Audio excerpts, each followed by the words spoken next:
మా భార్యామణి తన తల్లిగారింటికి వెళ్ళింది నిన్న సాయంత్రం అనుకోకుండా. ఇవాళ కూడా ఏదో ప్రోగ్రాం ఉంది, కొన్ని ఫంక్షన్లు ఉన్నాయంటే చేసుకొని వస్తా అంటని చెప్పింది. ఇవాళ పొద్దున మార్నింగ్ చాలా వర్షం పడింది.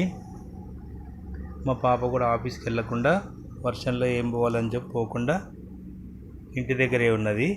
ఇక వాళ్ళ మమ్మీ రాకపోవడము, వర్షం పడడము, మా పాప ఆఫీస్కి వెళ్ళకపోవడము ఇవన్నీ కుదిరొచ్చినాయి.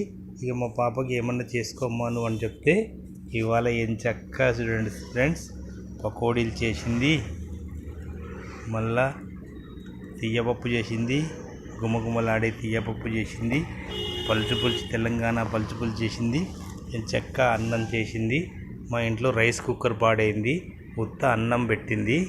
మామూలుగానే అన్నం పెట్టేసి అందులో ఇంత తొక్కేసి నాకు టిఫిన్ కట్టి బాబా వచ్చి తీసుకెళ్ళని చెప్పాను. చూడండి నా తల్లి ఆడకూతురు ఉంటే ఎంత బాగుంటుంది చూడండి.